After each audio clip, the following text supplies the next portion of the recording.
Have your credit card limits been cut lately, or even worse, closed without you being aware of it? I know it has, because you guys have been emailing me like crazy to go over the cause of why this happened and why you were not notified beforehand. So on this episode of Credit Makes Sense, we are going to make sense of why these limits are being cut like crazy, why you aren't notified, and what you can do when you have just started paying down your debts and now they decrease the credit limit, making it seem like your utilization is not as great as it would have been if they wouldn't have cut it in the first place. That was a mouthful, but let's make sense of something.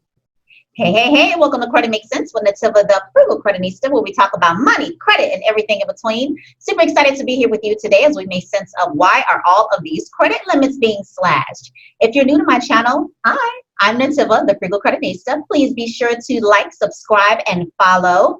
I am a financial educator, certified credit counselor, and coach, and I own a financial education services firm. We help our clients to repair, rebuild, and transform their credit score so they can crush their financial goals. I also own a bomb.com DIY online credit building academy, where we teach our students how to master their money, destroy their debts, and soar their credit scores so they can begin leveraging their credit to create wealth. If you're a part of my online Facebook community, Credit Makes Sense, welcome, welcome, welcome. This topic was primarily picked by you guys. So let's get to it. If you have had your credit card limits slashed or closed completely altogether, you are not alone. I was actually looking up a study on this so I can prepare to get all of this info to you guys. And it looks like they've been slashing 1 in 4 Americans. That's like 50 million people, okay, who have had their credit limits cut, meaning reduced, and who've had it closed altogether without warning. So that can be catastrophic to the credit scores, and I'm actually going to talk about that with you guys today. Now, if you are inside of my Credit on Fire Academy, we spoke about this in March for our monthly credit lesson and Q&A call. And I mentioned that this is a repeat of what happened in like 2008, 2009-ish. Back then, it was even worse. So let me explain what I mean. So let's say you have a credit limit of like $3,000 and you were carrying a balance of around, I don't know, let's say it was kind of high at 2,000, right? So you start working your way and paying it down. You get it to $1,000. And back then the credit card company would say, okay, they paid off 1,000. They now have $1,000 balance. Their limit is at $3,000. We're going to cut their limit to $500. So now you have this $1,000 balance, this $500 limit reporting, and then you get an over the limit fee. Then your utilization is crazy on your credit report. It was bananas. And that's what was protected with the 2009 Credit Card Act. So we talked about this then, and I also warned you that they would start cutting these limits. So let's get into why that has happened. So according to this study, right, 1 in 4 Americans have involuntarily, meaning you didn't request it, have their credit card limits slashed on at least one of their credit cards. So some of you have had more than one credit card that has been cut, right? And then it states that as of May 4th, 2020, 3 in 10 cardholders were also using their credit cards more than ever since the beginning of the pandemic. So you have two things here. Number one, consumers are starting to rely on their credit cards now that jobs have been slashed, hours have been cut, people have been laid off or furloughed. And then you have the credit card companies who are trying to do what? Can you guys guess? It's a big R word that I always talk about when we talk about credit cards and credit in general. Risk. It's all about risk. So they're slashing these credit card limits to mitigate or prevent losing a lot of money.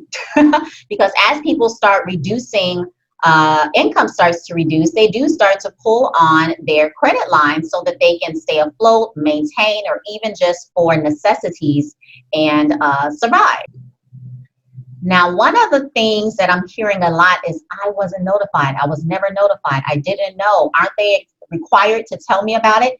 And the answer to that is no, they are not. Banks are not required to inform you that your limits are being cut, except for the situation that I mentioned before. So back with the 2009 Card Act, if they were going to cut your limit to where it would cause an over the limit fee, or basically have it to where your balance is higher than your now lowered credit limit, to give you a 45-day notice, for that cut. So they're required to give you a 45 notice to that cut.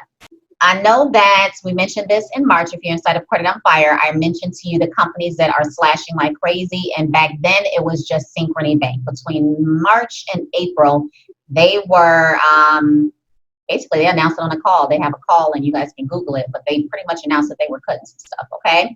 Some other companies that are cutting, I won't say like crazy, but US Bank, Wells Fargo, and Discover. So this is a common practice. If you have a credit card, this is what they're doing. They're literally routinely on a regular basis scrutinizing different customers and their credit behaviors to see who's the most risk. So if you have a habit of making charging a lot and not really paying it off, so we call those revolvers. So you're basically carrying a balance over to the next billing cycle. If you're carrying too much in relation to what you're paying off, that's the risk, because if you lose your job, that means that you're not going to be able to pay it. Okay, those aren't a part of the four walls. You're going to be worried about shelter, maybe transportation if you do have a job, maybe internet if you're looking for something at home, but you're not going to be trying to stress out and pay your credit cards, right? So they know this, and therefore it's about protecting themselves from that. So there's another company, I mentioned US Bank, Wells Fargo, Discover, maybe if you guys are now with USAA, I've noticed that they started to do it now. So this is what all of your cards are going to start to be doing. So what do you do? What do we do now? So first off, let's go and take a look at how the credit limit is determined in the first place. So a company is going to look at your payment history. They're going to look at your income. They're going to look at utilization on other cards. And then they also have their own guidelines that they have, their own approval guidelines. So I mentioned that if you're carrying a balance, not just with them, but maybe even on other cards, they are going to look at that at risk. If you've missed a payment with another card or cards and not them, they're going to look at that late payment, and that is going to be considered a risk. So some of you were saying, well, I've always paid on time. I've always kept a low balance and paid in full with this card. But if you're not carrying those same positive habits on your other cards, then they're going to see that as a red flag. What if you haven't been late or keep high balances on all of your cards collectively, but there's been some shaky stuff going on with student loan payments, with car notes, with mortgages? They're going to take that as an indication, and they're going, maybe within their guidelines, they have, basically it's a red flag. Okay, that's what it is. It's a red flag. They have to protect themselves. I was trying to make it sound like a super tech thing, but no, it's a red flag. They're looking at the entire credit profile now, even more so scrutinizing it more closely and more often to ensure that they won't be on the hook for balances that ended up not being paid. And it's not just you. They're doing this collectively. This is affecting many people. And I will tell you that it's affecting those with subprime cards even more so. Essentially subprime, no, people call them different things, but store cards, your first premiers, your credit ones, your entry level Discover and Capital One cards, those are your subprime cards right up in there. So let's talk about how the cuts are affecting your credit limit. If you're in a Credit Makes Sense community on Credit on Fire, we talked about this, you already know it is the big U, the amount owed category, utilization. So lowering credit card limits and closed cards don't impact much as far as the amount that you're going to be spending and all of that good stuff, but it does affect your utilization rate. So in the example that I use, let me bring out a calculator. So before you were at $2,000 and you had a $3,000 limit, your utilization was right at 67%. You brought your balance down to $1,000. Your limit is $3,000. Now you're at 33%, just a smidgen over 33%, which is great. So now let's say they decided to cut that limit to exactly 1,000. So you went from a 33% utilization and now you are at a 100% utilization. Let's say they were a little nicer and cut your utilization to 1,500, and your utilization went from 33% right back up to 67%. And so the utilization, as you know, is one of the biggest scored categories, one of, meaning the second, the biggest scored categories for our FICO credit scores. And even with the Vantage score, in most cases, your payment history and your utilization are always the two top and highest scored factors of our credit scores. So when the utilization is being jacked up like that and manipulated by these reduced credit limits, involuntarily reduced credit limits, it can really just wreak havoc on your scores. And so many are being impacted, and it is across the racial and socioeconomic scale, because so many are losing their jobs. So it's not just, you know, one race, not just one income bracket. It's being impacted by quite a few. So only those who haven't been using them that much in the first place, you guys are getting cut too. One of mine's not cut, I'm being real, but I wasn't using it, so I was kind of expecting it. And I keep everything else low. But if that's not the case and you're kind of working on paying it off, like many of you have been actively doing a great job at being what I call a debt destroyer. I mean, you're going through, you're doing your budgets, you're bringing it down. And then when this happens, it is just like the worst. So I feel you. I have been there. How do you think I know that, you know, what happened in 2008, 2009 was going to happen now? Because I saw a repeat of it. So I was greatly impacted by then. And that's what made me, start Credit Makes Sense and, you know, M&H Financial Services and the Frugal Creditista and my financial businesses, because of how I was able to soar from that below the foundation. This is below the foundation, y'all. And I wanted to take you guys with me through the journey and do the same. So, hey, I would take this as a, okay, what can I do now? So let's talk about steps to basically what to do now. Okay, ultimately, there's nothing you can do to guarantee that the bank is going to stop reducing your credit limit altogether. They're going to do what they're going to do. They don't have to notify us. It is not a requirement. Again, they only have to notify us if they're going to reduce the limit that's going to cause an over the limit fee. Okay, and they give you 45 days to bring it down to what they're going to reduce it to. And that's the only notification you're going to get. But this is what you are going to do. If you have dormant cards, remember I mentioned the card that I wasn't using that much and I didn't really need and didn't really like because I don't even live in the same place that I got the store card with. Yeah, I can't use my Walmart credit card here. Now, if I was back in the States, I would still have it. I would still be using it. I would still be paying it in full, but I'm not. I don't. This is of no use for me. It was a nice little credit limit too, but fortunately, I had got an increase before all this happened that kind of mitigate things a little bit. But anywho, if you have a dormant card, all right, you are a prime candidate for a cancellation, not a reduction, but a cancellation.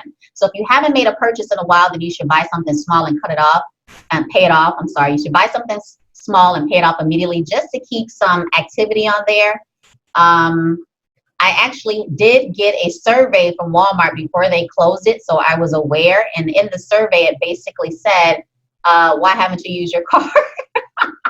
So I was, you know, I was truthful with it. However, most companies aren't going to be that nice about it, right? They're just going to cut the stuff. So if you have a dormant card, then you're going to want to go ahead and charge something and pay it off immediately.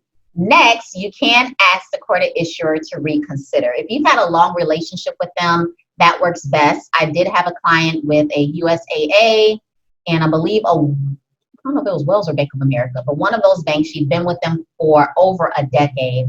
And they did, in Barclays, she had 3 cards that did this too. So this was a personal credit coaching client. So Bank of America said no. Wells Fargo reconsidered and increased it a little bit. And Barclays told her, just keep doing what you're doing, paying on time, bringing it down. And then basically once all of this transpires, we're going to go back in during our review and we're going to see who's going to get that increase. And they increased hers the lowest. She went from like maybe a $8,000 card to $650. And we were actively working on a debt payoff plan. She was a part of the Q&A that I did because all of my coaching clients get access to my DIY online credit and wealth building school. And so I warned her, both in a call in on our one-on-one, that this is something that would happen. And we're just working our budget and doing what we can to make sure that she won't be as impacted, being that all 3 happened literally within maybe 23 days of each other. So that's a lot. But anywho, you can ask your credit card issuer to reconsider. The success rate on that is not that high, but you never know. At least it can be an educational call. I will say Bank of America was very kind of cut and dry on the call. Wells Fargo was very nice, and Barclay was very informative. They actually educated her on quite a bit, and she said she enjoyed the call because she was like, I'm gonna cancel them. No, you're not. We need that little $650 to do what we gotta do with this credit soaring and budgeting utilization and everything. And it's a quality card. So you just have to get over it, and we're gonna have to work out some things. Number two, do not focus on one single card. I have so many of my well-to-do clients and students who typically use the same card for every purchase, while the other ones just kind of go to the wayside until they're like, oh, well, I guess I'll use this one today. You may want to reconsider that a little bit, because remember the dormant card, that thing, and then if they see that they're not being used for a while and they're already going through and reducing some things, I wouldn't focus on that one card anymore. You may want to do a rotation setup so that everybody gets a turn, okay?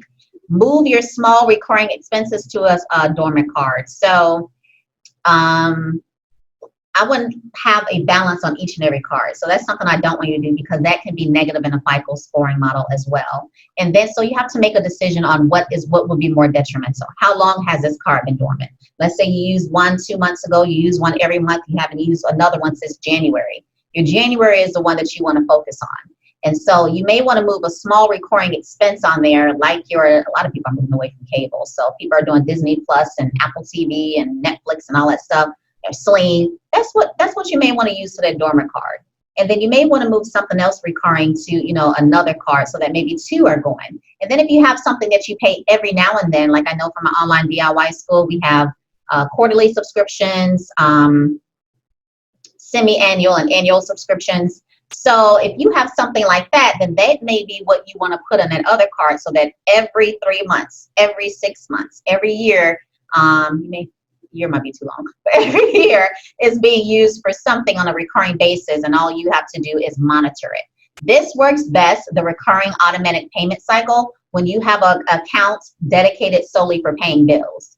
So you have your account that your money, your check, etc., gets deposited to. You have a totally separate account that you have your bills. That's its job. Its job is to pay bills. So it's a transfer, boom. That way everything is being taken out of there specifically for bills. No excess spending. Anything that's not a bill and you don't get a invoice or a statement from should come out of that bill account. So as long as you have that, that works really good with setting up an automatic pay, recurring payment charge, etc. too.